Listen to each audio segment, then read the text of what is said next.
one of the main parts that I'm always working on is getting that call to action together so that if you're seeing the property, you're not then having to go on a wild goose chase to find out more about it. We want to make it as easy as possible. So if you're getting served an ad for 12 Smith Street, you want to be able to click on that and it take you to the information to where you can.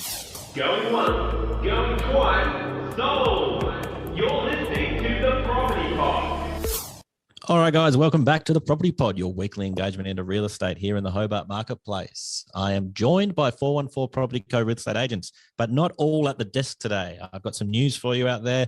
I've only got one team member in here with me. J-Mac, welcome to the studio. It's much colder in the room without all the heat from all the normal hot individuals. Yeah, radiating from the other side of the desk. But let it be known that someone is locked in their house with the old spicy cough. How are you, Patrick Berry? I'm doing good, guys. You look really fresh. You've come down with the COVID-19 and you're looking sharp as a tack. Oh yeah, it's what it's like. First couple of days are pretty horrible. Then in the next 5 days, you wonder why you're stuck in lockdown. It's so frustrating. Indeedy. How did it go for you? Did you hit you hard or did you come out okay? Yeah, no, the first couple of days were really hard actually, but first time I've had it, so I don't know what other people have experienced, but yeah, I found it really hard for the first 2 days. And yeah, but we got through it. Hard part's done. Just counting down the hours now and get out of here. So you're one of those guys that normally has kind of, the super immune system. Like I never know Pat to be sick. Like I think in all the years I've known you, you've kind of been down with an illness twice. Down with the sickness. Come on and get down. Obviously, it got you. You couldn't escape this one. No. Yeah, you come out all right. What about the family? Everybody was okay on that front? Yeah, no one else seemed to get it in the house. And yeah, so we've been lucky there. So they've been able to go along and do business like normal, but yeah, is what it is. Just got to sit it out and wait.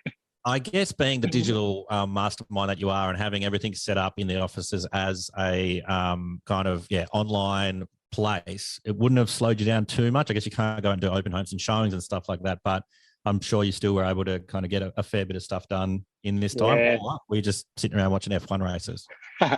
That did fill me on Sunday night, but no, I was able to continue working like normal. So we are very lucky with our office being a fully digital setup. So it does mean that you can just pick up where you left off. And I'm very lucky that I set all of my stuff up that I do use my computer only, and I don't use a lot of paperwork. So everything I had. So I've just been working like normal here at the kitchen bench and just working through it. How do you find, I know Simon Presley talks the working, well, it sounds like you want to get out of the house, but the talking from home revolution has changed his business model. What about yourself? I don't know what Simon's talking about. It's absolute rubbish working from home. The difference is too, for him to go outside, it's like a really pleasant temperature, where in Tassie you're just freezing the entire time. So I wouldn't want to sit out in the backyard. Yeah, so I don't know what Simon thinks is so great about working from home, but I need you guys. It's too lonely here. I did see, Pat, you were thinking about leaning back into the couch for the laptop, but it looked like that was incredibly uncomfortable. So no, it wasn't, John. It's actually quite comfortable, but I thought my slippers in the shop were a bit ordinary.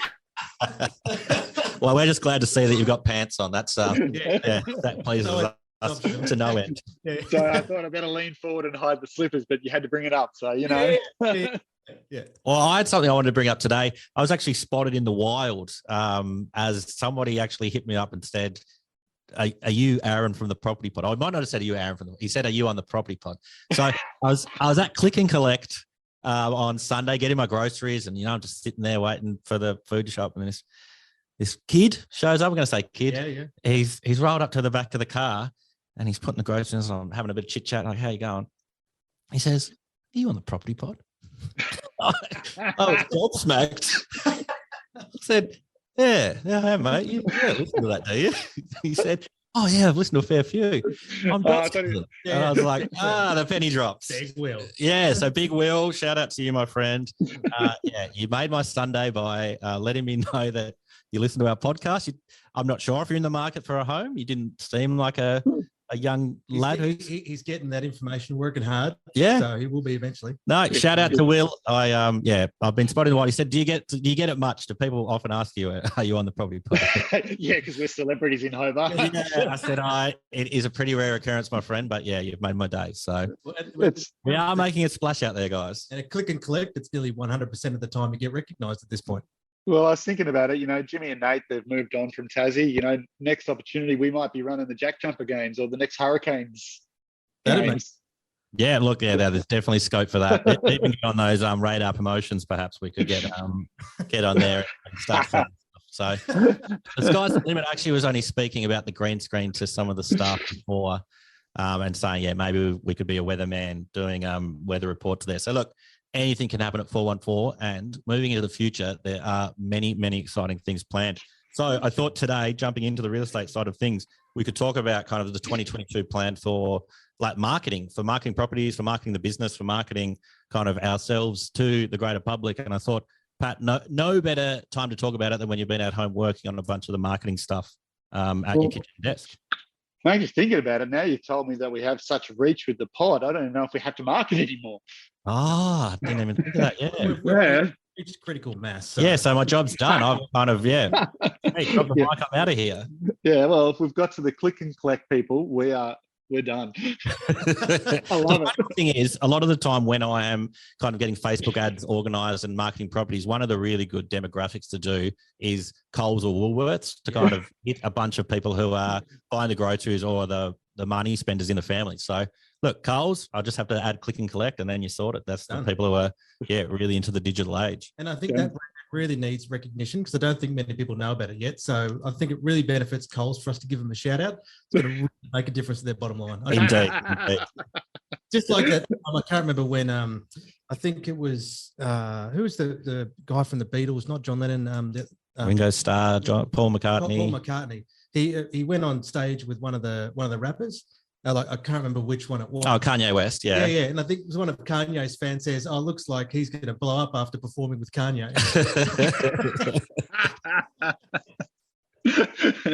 Only time will tell. Matter of time. Yeah, good old Sir Paul McCartney blowing up after performing with Kanye. He's in this little band you might have heard of him. You're right, marketing though, back on top. Yeah, talk us through kind of the grand plans for marketing across the future of 414. I know you've never been one to keep your secrets locked away, Pat. You're pretty transparent with a bunch of the ways you go about business. Do you want to talk about kind of where you see property marketing in the future? On the pod. Definitely. Well, for all the real estate agents listening, grab pen and paper because you're going to learn some cool stuff. So just swinging his big bats. I will get my pad actually. Step one: start a podcast. No, look, like Aaron said, we do things digitally at 414, and it's a good opportunity to, I guess, run through how we market a property these days. So I know we've spoken about it in the past, and everyone does professional photos and drone photography, things like that. But there's so much more that we do to advertise a property now at 414 than just getting some pretty photos taken by our amazing photographers, isn't there? As yeah, well, so I guess all that stuff on the back end that actually goes into marketing the property is a lot different to what we've spoken about. Like even if you were to go back to episode, I think 22 or something is one of the first times we talk about marketing your property. Even from then to now, which is probably only 2 years' time, it's still, the landscape's changed all over again. And it's the way the market moves. But the way people are accessing information, like the amount of research I've been doing into TikTok marketing and advertising on Spotify or advertising on Listener, all these other places where you might not have even been seeing images of the property there, but still letting people know about it in an audio format to then have somewhere for them to link that information from. So I guess one of the main parts that I'm always working on is getting that call to action together so that if you're seeing the property, you're not then having to go on a wild goose chase to find out more about it. We want to make it as easy as possible. So if you're getting served an ad for 12 Smith Street, you want to be able to click on that and it take you to the information to where you can fill out information about that or find out all the things you want to know and who to contact from there. So even getting qualified leads from just, clicking on that and then being able to find out more information is something we're working on, and finding the reach of the property ad is now so much more than just, we served it to all these people in the newspaper, and man, I hope they'll reach out to us. Like and it's a great point there. As like the newspaper, when John and I used to advertise in it, and we still do, but it's not much anymore. John does the occasional ad. I can't remember the last time I did one, but occasionally, a vendor wants it. And the Mercury, they used to, quote, I think, correct me if I'm wrong, John, 65,000 readers or something per week, or some sort of number like that it was. It was 55,000 prints. Okay, so prints. So that's copies of the real estate guide going out to people to read. And obviously a printed magazine would have a turnover of potentially 2 to 3 people. So, maybe it's 150,000 people is picking up that. Now, people obviously don't use the newspaper as much, and they utilize a lot of services like realestate.com and Domain, Real Estate View to advertise properties.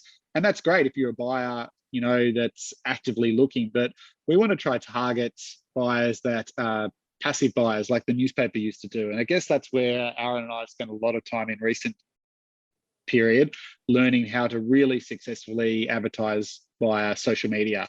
And when I say social media, it's not just putting an ad online and saying new listing, check it out, like and share. It's actually paying for data from these big giant tech companies and then serving those ads back to the people that we think best suit the property.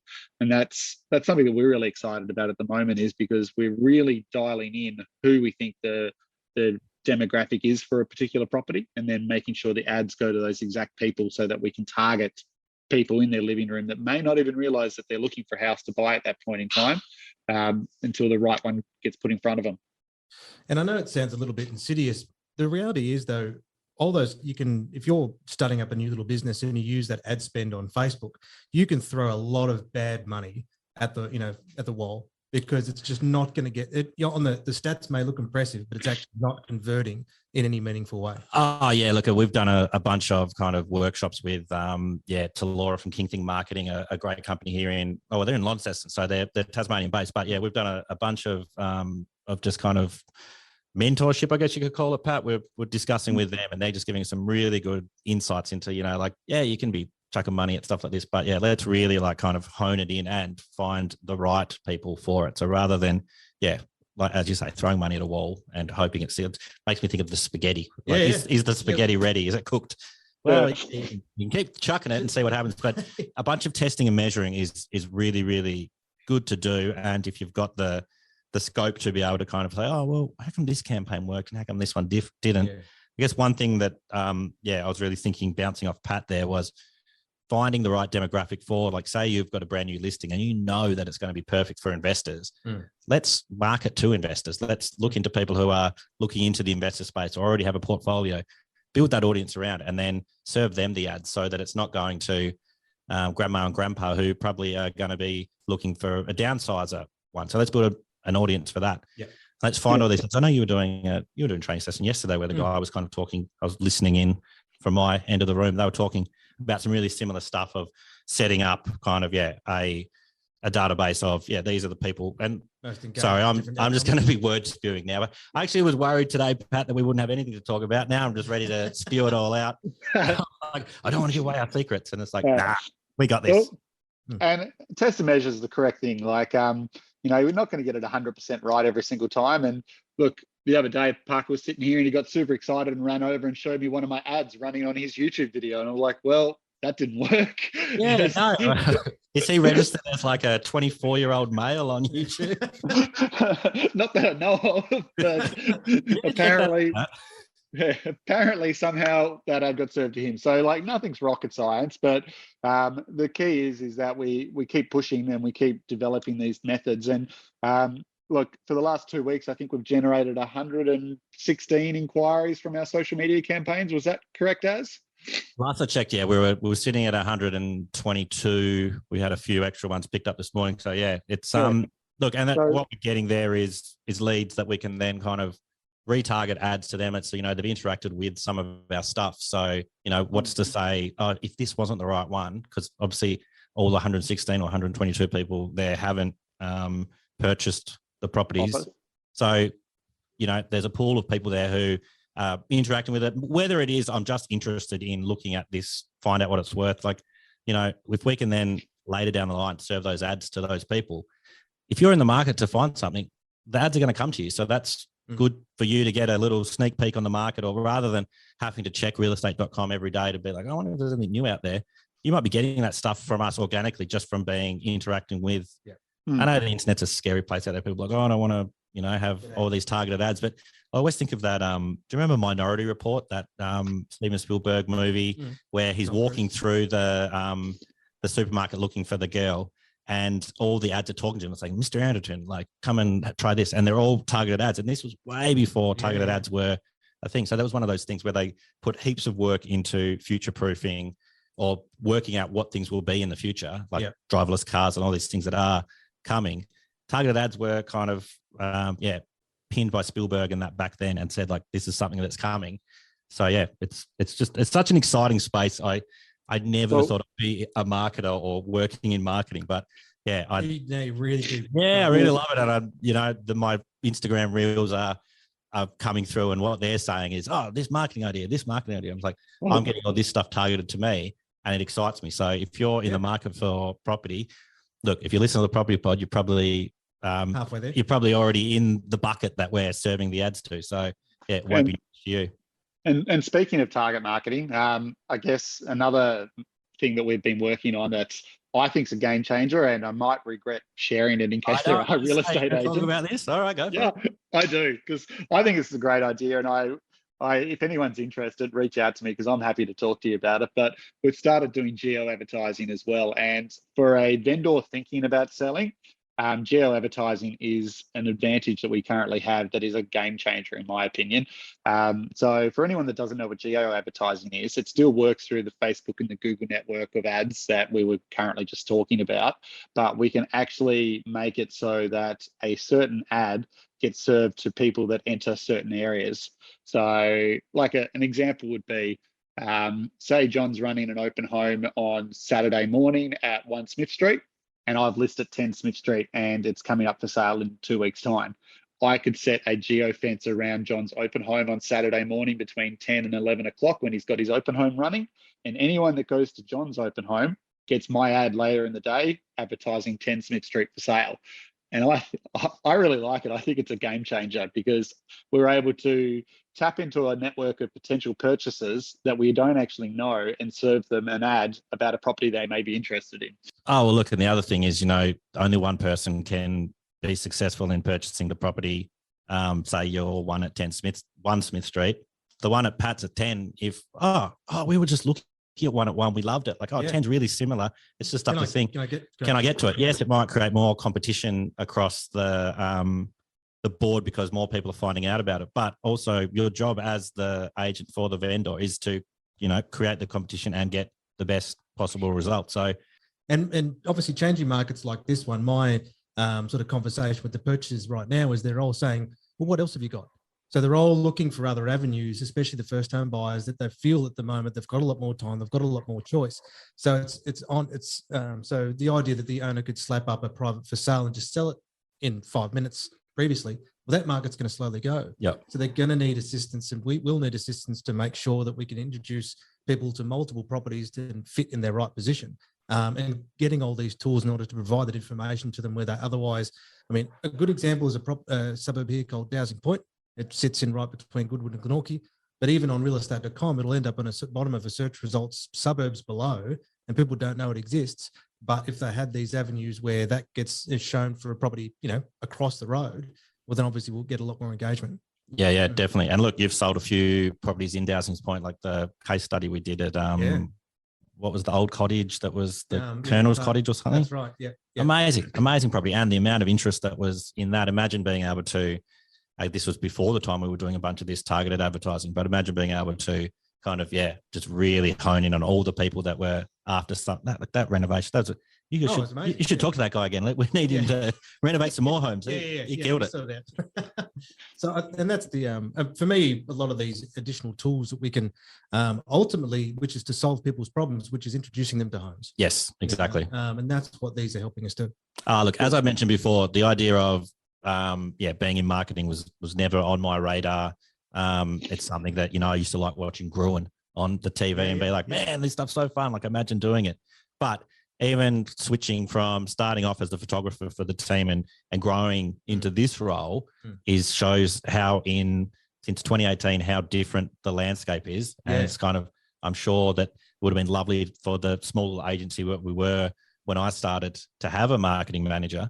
But now it's kind of like, oh man, I've got this many staff under me working on it. It's like, as we grow and grow and grow, popping in the bunker, the side offices, this space is so exciting. Yeah, mate. And Great. to be, sitting in here chatting with Pat while he's on his couch in his slippers, there's no better feeling. That's it. And look, if you're a vendor out there and you're thinking about selling, not that I want you to, obviously I want you to come sell with us because I think we can do an awesome job for you, but definitely talk to agents and get a really good understanding of the marketing they're offering. If they're just saying, we're going to go do social media advertising and we're going to put it on realestate.com, grill them a bit harder. And if they don't know the answers, get them to go back to the agency and get the extra information on exactly what that looks like, and then come back to you, because you want to be with an agency that understands the new digital landscape and understands the best way to expose the property to its maximum amount of buyers, not someone that just says, oh, we'll put it up as just listed on our Facebook page, because that's not going to cut it anymore. That's just pointless. Well, even just kind of the age-old boost post is, something that I know I was doing before, thinking like, man, well, like you're saying, throwing spaghetti at the wall. It's kind of like, oh man, boosting a post is so cute. Yeah. But so many more avenues that you can do to actually, really fine-tune that marketing to, find the right people. So, it's a very exciting space. And as Pat says, reach out. He's happy to talk to anyone about it, even whether you're listening with him or not, or you just want to know a little bit more about it. This guy, pick his brain. I can help out anybody with kind of the nitty gritty of the things we're doing. But Pat's got a digital brain in there. It's little ones and zeros running around in his little noggin that it's all coded. He's the guy to talk to about this. And then if you want that pen and paper, John used to work before emails existed. So just let it be known. So he's your guy for that. I really should get my pen license. Targeted. Oh, I love that. Look, I was so worried coming in the studio today. I was like, we haven't planned anything. This is going to be an absolute schmuckle. I had so much fun talking about all this stuff. I would happily, revisit this anytime. So thanks for your time, Pat. Go, jump in those slippers again and continue working at the. They never came off, baby. Have you back in the studio. The armchair lost. We will catch you when you're safely out of your COVID bubble, and we'll see everybody next week back here at the Property Pod. Sounds good, guys. Cheers, boys. Sweet. See ya. You have been listening to the Property Pod, recorded and edited by 414 Media House in conjunction with 414 Property Co. This podcast is general information only, and the thoughts and views expressed is the opinion of our panel, and listeners should always seek and use their own investigation into any topic we discuss to ensure they fully understand their own situation. It does not constitute and should not be relied on as purchasing, selling, financial or investment advice or recommendations, express or implied, and it should not be used as an invitation to take up any agent or investment services. No investment decision or activity should be undertaken on the basis of this information without first seeking qualified and professional advice.